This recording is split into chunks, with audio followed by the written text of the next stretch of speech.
On a downtown block, a ruckus is underway. Why is this guy dancing in a dumpster? Who invited life-sized puppets? I don't know. But I know I've arrived. How did I get here? It's a story with no script about a journey with no map. To a place brimming with food made for the soul. Music about life lived. Style that forgot to care what you think. And magical places hidden in plain view. It's the collision of history and the unmistakable now that makes this Atlanta story a field trip into the unexpected.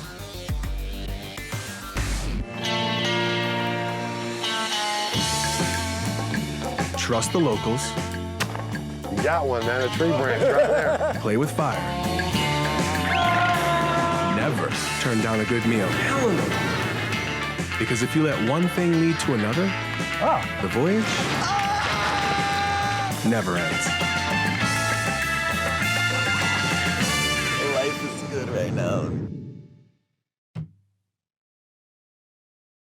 Funding for Music Voyager provided in part by Celebrating Culture, Encouraging Communication, Create for Change, a nonprofit for bridging cultures through film. Look, listen, learn. Music Voyager is made possible through the support of these organizations.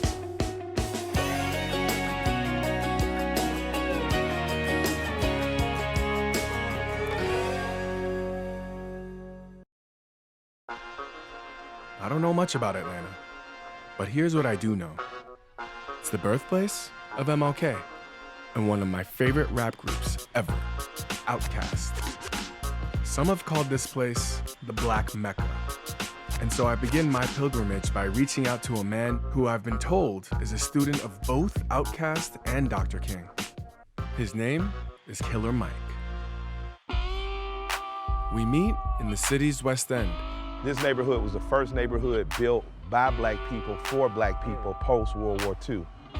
I'm hanging out with a guy named Killer in front of a church.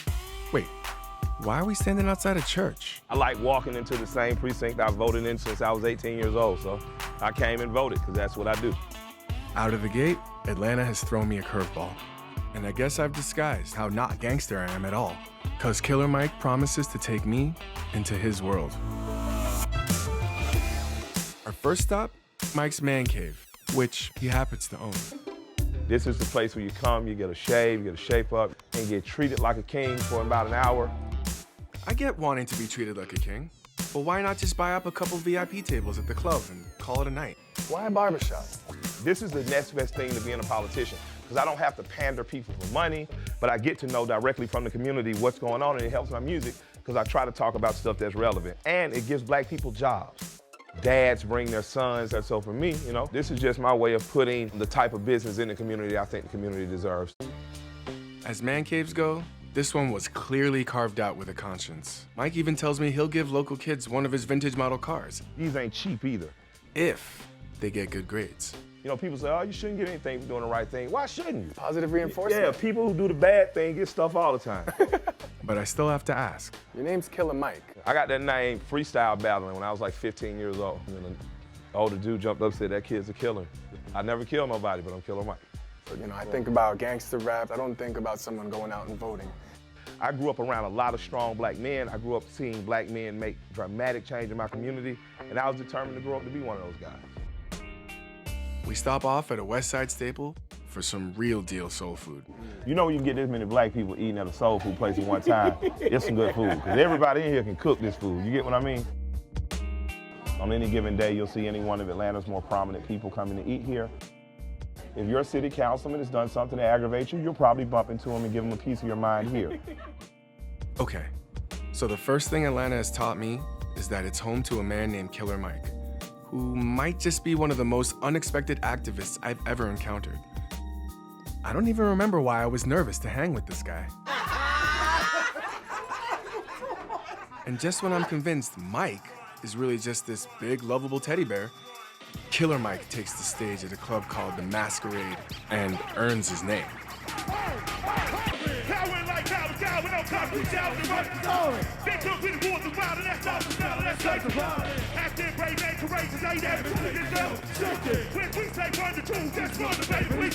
This is what the kids mean when they say turned up.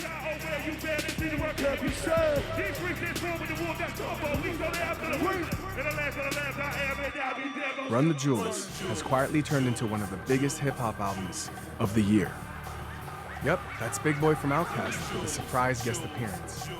This is awesome. And while I might not be ready to join the mosh pit with these college kids, I will say it's a crowd that's listening, which is good, because this is a man who actually has something to say. Welcome to the South.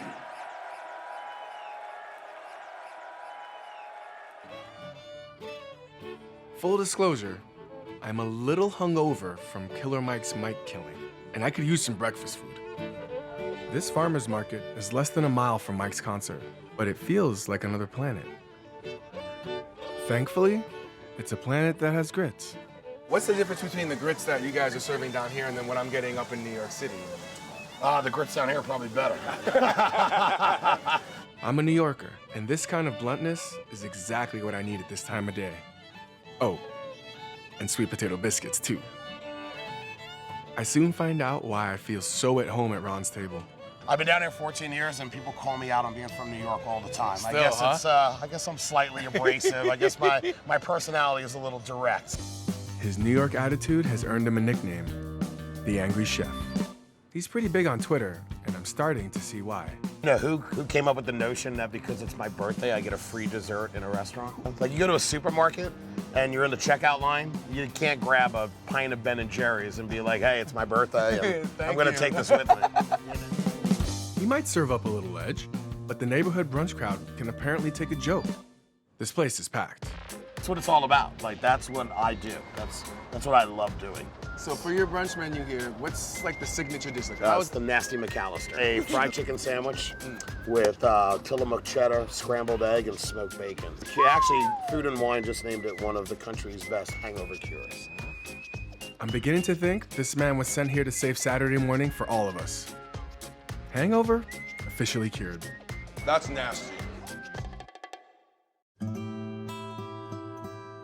What is it about the South?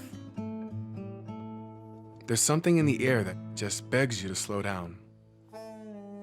In the Civil War, the entire city of Atlanta was burned to the ground and then built back again. It's stories like this, hard truth, that have filled country music songbooks since forever. But isn't there anything more fun to sing about? Maybe these guys called the Bush Brothers can shed some light. All right, guys, first off, why are we in a cemetery? In the Gothic style of twisted Southern things, this is right on par. I don't know what's about to happen. I just met you guys. Don't be scared. Well, we're about to play a new song that we wrote. It's on the radio now. It's called Trailer Hitch. And the line is like an old Southern colloquialism. You know, like nervous as a long-tailed cat in a room full of rocking chairs. I don't know how, everybody wanna die rich. Diamond, champagne, goes to the new plates. Work your way down that list and we try. Everybody tries to feed it into that ditch. So this one is, I've never seen a hearse with a trailer hitch. Never seen a hearse with a trailer hitch. Never seen a hearse with a trailer hitch. Hey. It's tricky because you can't take it with you when you go. You could ask anyone in here. Give it away. Yeah. Killed it. Down the road from Oakland Cemetery is this place. Welcome to Daddy D's. This is a great example of the kind of mom and pop places that this town's built on. The first order of business here is, you might consider this sweet tea, but in the South we just call it tea. It's like Mexican food. In Mexico you just call it food. Right. Right. French fries, they're just called fries. In France. In France, that's right. These guys are ridiculous. I feel like I'm on their show. I'm rib challenged having a mustache. The man with the mustache. This isn't what I expected from two Grammy-winning country singers from Tennessee. You guys don't look like cowboys. Like, who are you guys, honestly? I think at every single time in history of country music, people have said, wow, that's not my grandmother's country music. Being authentic, telling the truth in a song, that's what country music's about. So yeah, we look like this. Owner Ron Newman stops by and tells us a little bit about running a barbecue joint. I mean, this isn't brain surgery, but you take a certain amount of pride in stuff you do. Now, people say to me, don't ever change it. Yeah. As cheap as I am, believe me, I ain't gonna change it, okay? Tell the truth. Please don't change anything, Ron. Especially these ribs. What's your secret? Truthfully, Yes. him. Him. Yeah. That's the secret. I mean, he is fanatical. You know what they call it, OCD or DCO? The things aren't exactly perfect. He will literally kill you. I own the restaurant, and I'm fear of my life when he gets upset at me. Every plate I make, I would say it's for my mother. If I wouldn't serve it to my mother, I ain't gonna serve it to anyone else. Gregory's mother must be a well-fed woman. I feel like napping. I'll knife a man for coffee, if it came down to it. With the caffeine pumping, the Bush Brothers tell me some killer stories about their time on the road with bands like Sugarland and Train.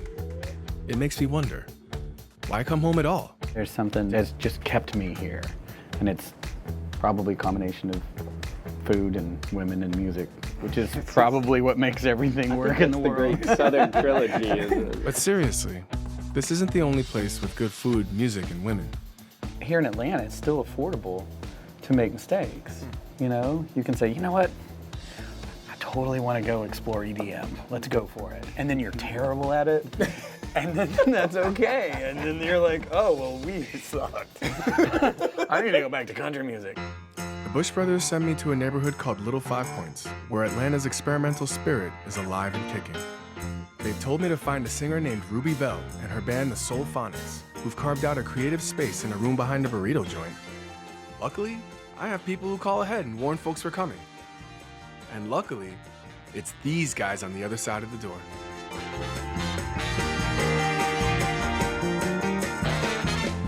Woke up this morning and I had a thought. Couldn't remember the last time I tried to smile alone. It never counts a dime and it fits just fine. Besides, it compliments my eyes and it tears all my walls down. So I'll never forget that day I tried to smile. The Soul Phonics have made Little Five Points their home base, and Ruby wants to show me why. It does have like this sort of East Village funky vibe. How would you describe someone like your average person that lives here in Little Five Points? I don't think that average is a term that I would use to describe them, but this is a very eclectic part of Atlanta. I think the thing that brings Little Five Points together is that weirdness. There's just a weirdness here that you don't find in a lot of places, and it's something to be embraced. Ruby tells me her parents were born in India. She was born in Toronto, then moved to Florida. So I can't help but wonder. Atlanta to me has become home, and I think it's because of people's reverence for creativity. There's like a feeling here that if you are a part of art in the community, that you're doing something special. Special is exactly the word I would use to describe this woman. I'm ready to follow her just about anywhere. The first stop is to pick out an outfit for her upcoming show. Factory Girl's showroom is not the mall dress shop I was expecting. For one, it's located in an art gallery. Owners Rosa and Regina tell me they're actually fashion incubators. It's really a place where we can help local fashion designers create their collections from concept all the way through to production. It's really difficult to start a fashion line. You need a lot of support. There's many aspects that go into it other than just sewing garments. Ruby's style seems to borrow from around the world. This is a piece for my mom. She always tries to look for things that look good when I'm holding a microphone. So I'm curious what the Factory Girls have planned for a Desi soul singer playing a bike path in Atlanta.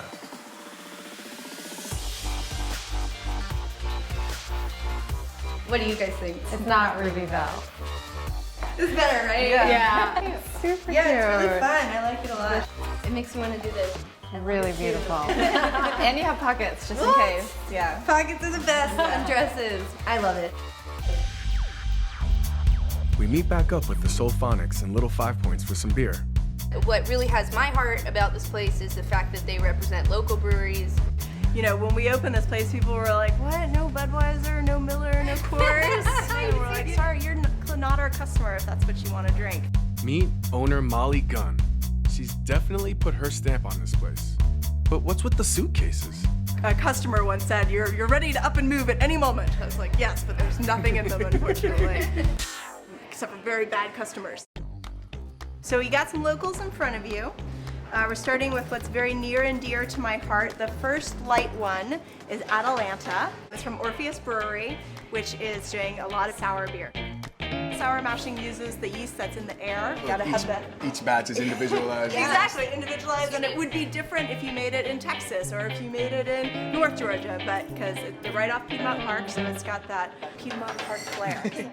Next stop, Piedmont Park, where Orpheus Brewery is throwing some kind of party for local artists. Did I mention there's more beer? I catch up with Brandon Sadler, who's actually signing beer cans. Is this kind of what it's come to now, having your art on beer cans to kind of make it as an artist? I don't know about making it as an artist. When it starts to transcend the gallery and transcend this like pedestal that is the gallery, and it becomes a everyman's tool and something that you interact with on a daily, like I think that's a powerful thing. I'm starting to get a sense of the reverence for creativity and community that's kept Ruby here in Atlanta. It's weird. It's unapologetic, and it tastes good.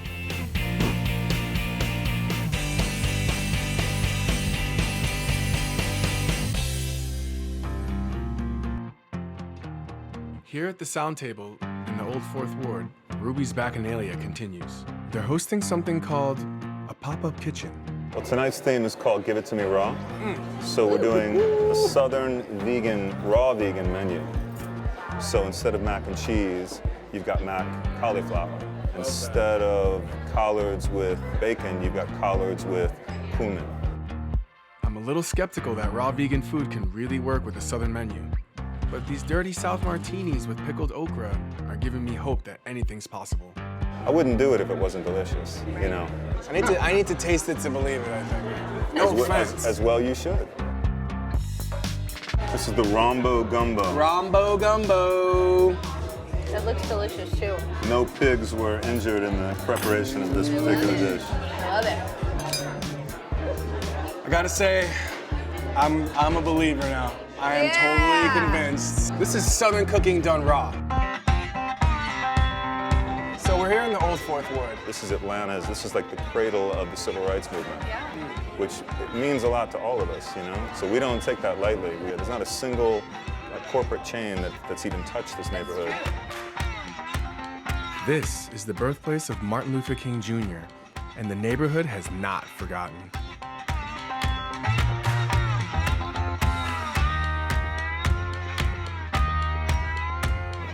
We are living on sacred land, you know, where Martin Luther King was actually his birth home. So it's an honor to be here. One of the local hangouts in this historically black neighborhood is actually run by a Latina.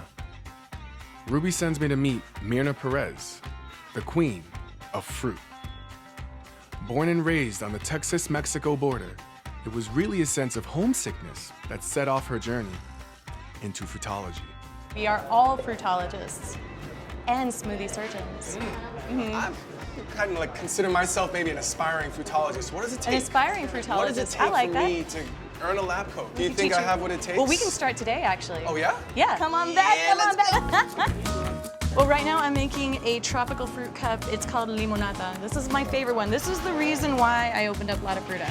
This. Right here. This right here. It is all of our tropical fruit, fresh cut Dominican coconut, cucumber. We're gonna douse this all with fresh lime juice and chile guajillo. What is that? It's kind of like Mexico's version of cayenne. It's smoky, it heats up. You're gonna love it. All right, you ready? What's happening? Tons of antioxidants in there, wakes up all your senses. Oh my God. amazing. Why can't you just have good food that tastes good too? Right? Soda Fruta! Soda Fruta! We created another believer. I love it. I've never experienced anything like Lotta Fruta. Make it the smoothie, make it right. I could stay here all day, but Myrna insists we go check out the Beltline, where Ruby and the Soulphonics will be performing later. Fresh fruit and now a bike ride? This might be the healthiest day I've had since I got here. So here we are on the Beltline. Yes. What is it? Used to be an old historic railway. Now it's turned into this recreational path. It turns out this bike path connects just about all the neighborhoods I've seen so far. It's really brought so many of our neighborhood pockets together, you know? It's a connection. You've got tons of artwork that we're gonna see along the way from local artists who have contributed to the beauty of the Beltline. That thing is cool. That's the old Fourth Ward Skate Park.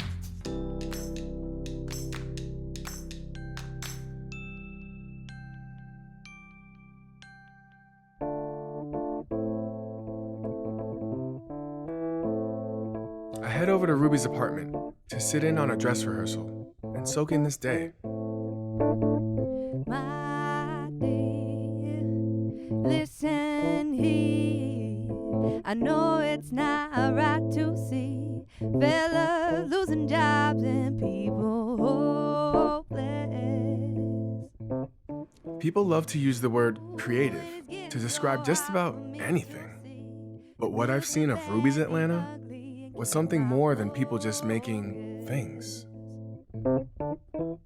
It's about incubating ideas, carving out the space for spontaneity, and embracing the weird. Reach down to find all the good in your heart. It could be this Japanese scotch Ruby has me sipping, but this is an Atlanta I had no idea existed. Love will help us overcome everything. Yeah. Sweet child, no force is mine. Is the way things are have got you mad. Get up and do what you can to lend a helping hand. I know it's easy to turn our heads away, take refuge in our lives, and not make change today. And I know sometimes the world can be so hard. Reach down to find the good in your heart and bring light to God. All we need to do is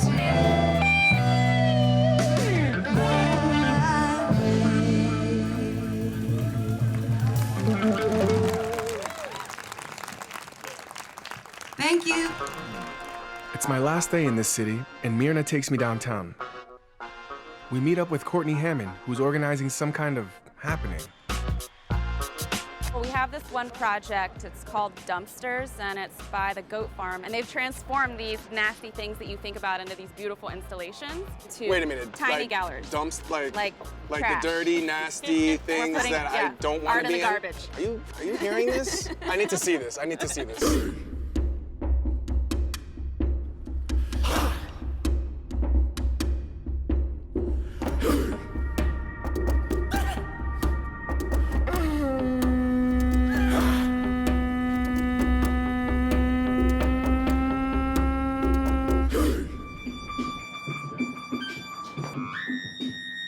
Yep, this dumpster is the musical instrument. And yeah, it's getting weird again.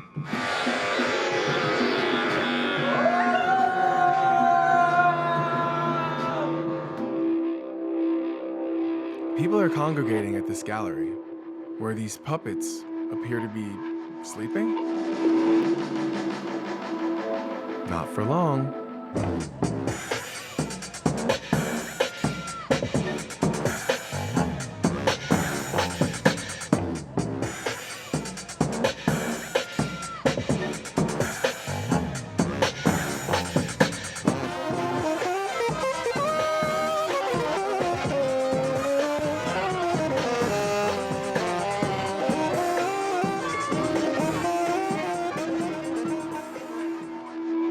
traveler to new places, I'm an outsider.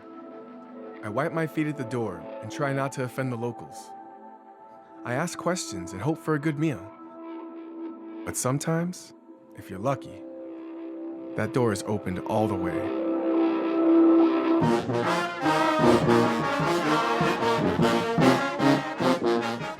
It's the people I've met here, their off-the-wall charm and genuine Southern kindness that have brought me inside to this moment in time.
Funding for Music Voyager provided in part by Celebrating Culture, Encouraging Communication, Create for Change, a nonprofit for bridging cultures through film. Look, listen, learn. Music Voyager is made possible through the support of these organizations.